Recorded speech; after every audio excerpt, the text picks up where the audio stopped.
Fable or truth? Is it fair to say that if we all can, okay, if the experts, which there are experts out there in sociology, predict that in 4 or 5 years we're all going to be screwed because of the amount of AI taking over the internet, we have only two choices. We would have to get back to the 90s, which is not impossible, but because of our addiction to social media and just the internet's convenience, I don't know if a lot of people could handle it. Because you know what would happen? This would actually ruin the golden age of the internet experience, because only the most hardy of people could surf through it and not get duped, I think, at that point. Or you'd have to have sites that are trusted. But the problem is the mainstream media has done a terrible job becoming those sites. So, like, at that point, you would need something. You need, like, when you say the mainstream media, I'm the saying mainstream media doesn't run those sites. no, but their propensity for shit news that has made people question so many things and have helped bring the disunity of like you were talking about, like either from an extreme, left or an extreme right political point of view. Let's be real, all of them, Fox included, just so we're out there, right? They've all have a very bad reputation now at this point. Virtually nobody trusts the mainstream media. That's just a fact. Now, whether that's wisdom on the population's part or not remains to be seen. But I can tell you right now, if you were to just sit there disguised, right, next to the booth up at work, and some of you listeners may not know, I help run a rental car booth up at the airport with my friend. But yeah, and you listen to some of the chats with the customers, and as we kind of shoot the shoot, get to know their sort of beliefs and everything. I'm going to tell you that 9 out of 10 of them cats that come up to the counter are like, honestly, I don't even watch the news now, man. That's just crap. Or I don't trust it. I don't know what to believe of it. Or it's just too heavy handed. That one's kind of justified. But like the idea that like the mainstream media is a resource that you can count on for your sanity and your protection, I think most people now are just disillusioned. They're like, dude, no. You're like, well, what about CNN? No.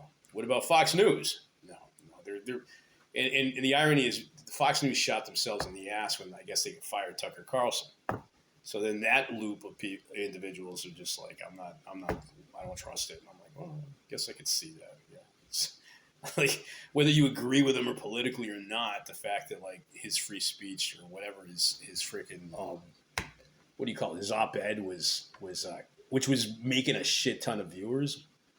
Well, no, he was no doubt the most popular. He was a shock jock for their channel. I mean, market-wise, I don't know why you would have kicked him out, but whatever. Well, they kicked him not for all the misinformation and other antics. The great replacement theory, which he was pushing. Which one was the great replacement? There's so many to keep track of here. Well, that's where, with all the migrants coming across the border, it's a democratic plan to get all these people citizenships, and then they would vote Democratic and replace the Republicans. That's not a conspiracy theory. No, I'm asking you like question wise because that's what the replacement theory is, and so if you don't dig into that, you look at that, and then actually the Buffalo shooter was in it. He went outside his city, went to a black area, and then shot up the supermarket. No, you're right. He was. Some of the stuff that he was looking at was the replacement theory that they're going to come and replace you. Okay, no, there's some paranoid like vigilantes out there, but based on that logic, then what you're suggesting is that come the next election cycle, then the majority of immigrants will actually be voting Republican and populist because it's either one or the other. Well, the thing is that it takes so long before they become citizens. Because they legally can't vote because they're not citizens, right? There you go. So nobody has anything to worry about. Bingo. So technically, when they do become legalized citizens, they're still going to vote Republican or populist. Well, they can vote. Most likely, Because obviously the great replacement theory is just bullshit. Well, they have a choice because if you look at, for instance, predicted wise, their choice is going to be, Republican and populist. Not necessarily. Well, the replacement theory says that they're all going to vote Democrats. Democrats are leaving the borders open, and they're going to make all these people sick. But that's completely incorrect. No, it's just a conspiracy theory, isn't it? But then if it's just if it's not accurate, then what does it matter? Like if it's bullshit, then obviously the reality is they're going to be voting Republican and populist. No, not necessarily. They can vote any way they want. Right, but if we were to do statistics, right, based on him, Tucker Carlson, that is, getting demonized over that claim, right, because it was so far out there, it's completely destroying the fabric. One, but apparently that was a big. But that's not what canned him.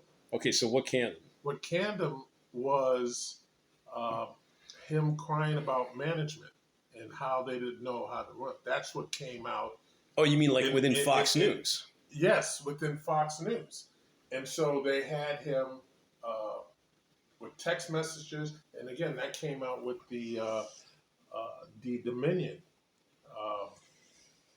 Claims of the Dominion software stuff, or right. Well, it wasn't that, but their discovery, everything they got in discovery included video, text messaging, and any recorded calls, which included all the guest hosts at one time or another texting each other on stuff that they didn't tell their audience that they knew it was wrong. For instance, they said that Sidney Powell was crazy, but yet they kept bringing her on, as she was spouting that Dominion was developed by Chavez, who's dead.